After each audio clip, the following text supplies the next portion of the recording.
Across the shattered landscape of Europe, the guns had finally gone silent.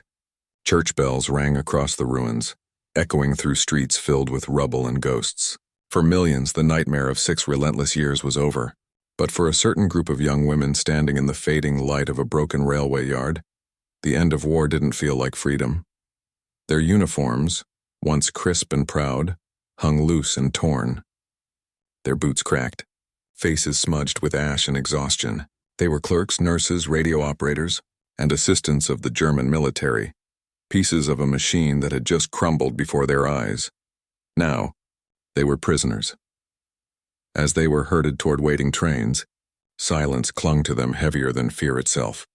The train cars were the same ones that had once carried soldiers to the front, but this time it was filled with young women heading west, away from the ruins of their homeland, into the unknown.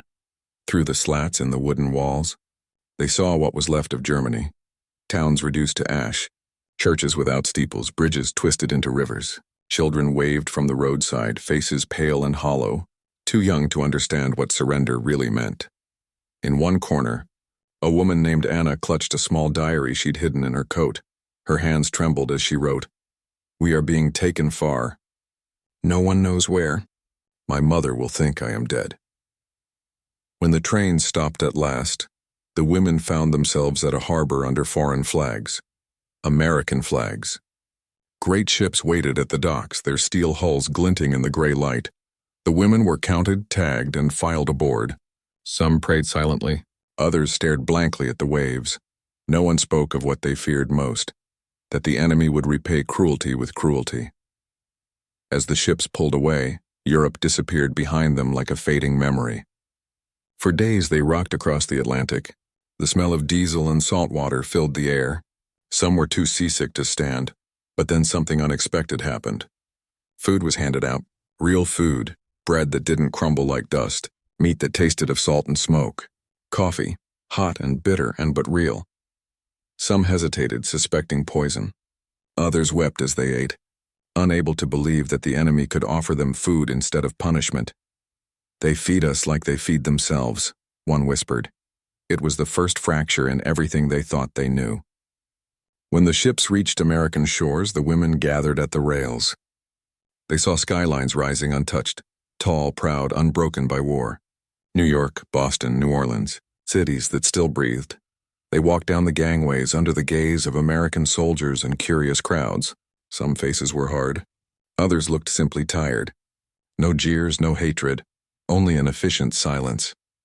They were taken inland by bus, past green fields, quiet towns, children playing in yards untouched by bombs. It was surreal. To those who had seen nothing but smoke and rubble, America looked like another planet. "Can this really be the land of monsters?" someone whispered. At the gates of the prison camps, neat, fenced, guarded but orderly, the women's names were recorded. Their uniforms taken, their possessions catalogued, and then came the moment they dreaded most.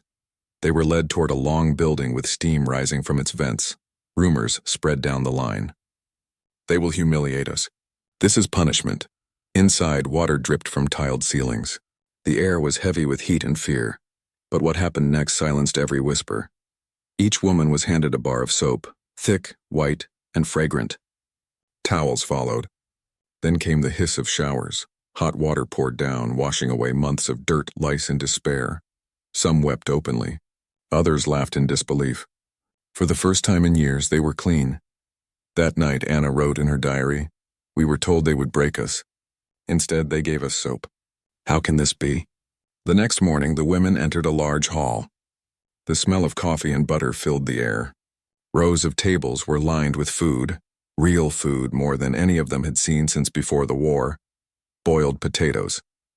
Stew thick with meat, fresh bread shining with butter. They stared, stunned. One woman whispered, "My brother starved in the snow. And here they feed us like this."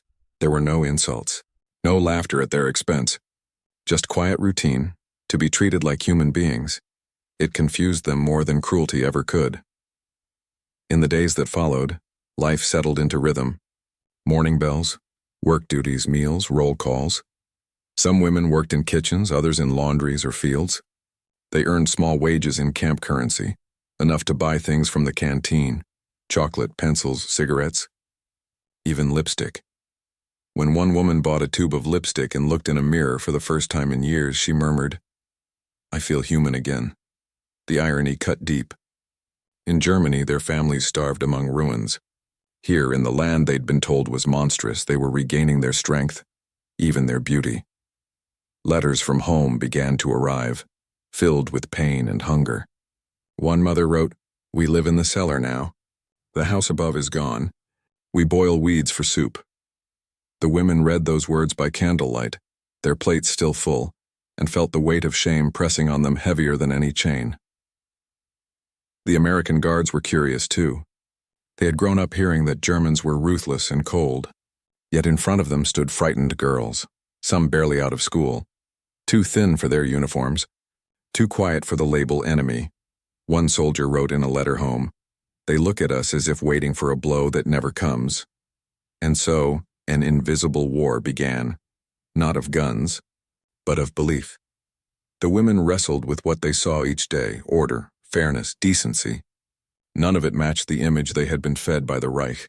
Each meal, each kind word, chipped away at the fortress of hatred built inside them. Anna wrote again, "Hatred is easy. Dignity is unbearable." As weeks turned to months, the women were sometimes taken outside the camp for work, picking crops, cleaning parks, helping in factories. They passed through American towns alive with color, grocery stores with overflowing shelves, movie posters shining in the sunlight. To women whose last memories were of bombed-out streets, the sight was almost painful. In one town, local volunteers served them lunch at a church hall. Sandwiches, fruit, fresh pies. An elderly woman smiled and said, "Eat, child. You must be hungry." Anna bit into an apple, crisp, sweet, and tears filled her eyes. She hadn't tasted one since 1942. At night, the barracks buzzed with quiet conversations. Some women admitted what none dared to say before. "We were told they were beasts. But who are the beasts now?" Others couldn't bear the thought. Gratitude felt like betrayal. Each act of kindness was both comfort and torment, a reminder that the enemy had shown them more humanity than their own leaders ever had. "It would be easier to hate," Anna wrote, "but what they give us slips past the walls. It demands that we see them as human. And if they are human, what becomes of everything we believed?" Months passed. The women's faces filled out. Their hair shone again. Laughter returned, but under it all a new fear grew, not of captivity but of release. Rumors spread of repatriation. They would soon be sent back to Germany, back to ruins, hunger, and ghosts. One night, Anna confessed in her diary, "I fear going home more than I feared coming here." She realized the truth that would haunt her for years, that the greatest weapon of her captors was not punishment or pain, but simple decency, soap, bread, dignity. These had done what bombs could not. They had changed her. Winter crept into the camp.